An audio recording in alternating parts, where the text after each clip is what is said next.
Un berger qui s'appelait Uhban, fils de Haous, a emmené un jour son troupeau de moutons pour paître en périphérie de Médine. Le troupeau s'est dispersé dans le pâturage et le berger a pris place au sommet d'un rocher et il observait son troupeau. Il s'est mis à surveiller ses bêtes et il promenait son regard aux alentours pour s'assurer qu'il n'y avait pas de problème avec ses animaux. Quelques minutes plus tard, un grand loup s'est attaqué à l'une des brebis. Le berger, Uhban, a entendu les cris de la brebis. Alors il s'est élancé aussitôt en direction du loup, il a brandi son bâton et il poussait des hurlements, des cris pour faire fuir le loup. Et le loup s'est sauvé. Sauf qu'il s'est arrêté plus loin et la brebis rescapée a rejoint le troupeau. Le loup s'est mis à regarder Uhban, mais il l'a regardé avec un regard de blâme, un regard un peu réprobateur. Et il lui a dit, parce que Allah a accordé au loup la capacité de parler. Il lui a dit: ô esclave de Allah, tu t'interposes entre moi et cette nourriture que Dieu a envoyée vers moi.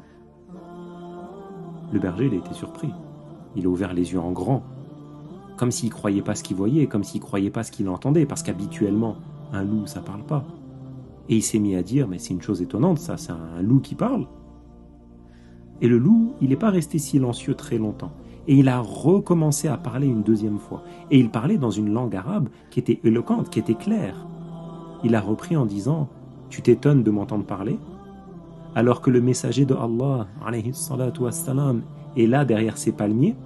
Et le loup, pendant qu'il disait ça, il a fait signe avec sa patte avant en direction de Médine. Le messager de Allah est là derrière ses palmiers. Il parle aux gens d'événements du passé. Il parle aux gens d'événements qui vont se produire dans le futur. Il les appelle à l'adoration de Allah lui seul. Et tu trouves parmi les gens qui ne répondent pas à son appel. Il disait au berger: toi, t'es étonné d'entendre un loup qui parle, alors qu'il y a des gens qui sont encore plus étonnants. Ils ont devant eux le messager de Allah et ils ne suivent pas son appel, ils le rejettent. Le berger, ça l'a interpellé. Il s'est interrogé sur cette chose qui était étonnante. Il venait d'être témoin de quelque chose d'étrange, quelque chose d'inhabituel.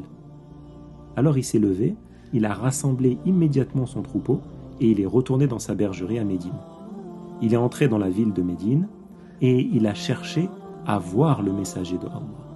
Il est parti avec le désir d'entendre qui est le prophète et de faire le récit de ce qui venait de lui arriver au messager de Allah, alayhi salatu wassalam.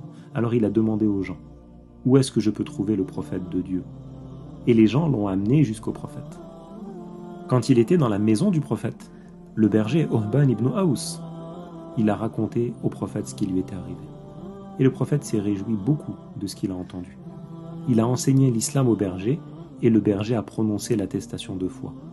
Il était heureux, il était content de ce qui lui était arrivé. Le prophète a ordonné ensuite à Uhban de sortir répandre parmi les gens la nouvelle de ce qu'il avait vu. Et c'est ce qu'il a fait.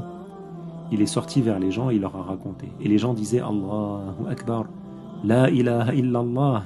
Il faisait le dhikr, il faisait le takbir, le tahlil. Il remerciait Allah de ce qu'il venait d'entendre.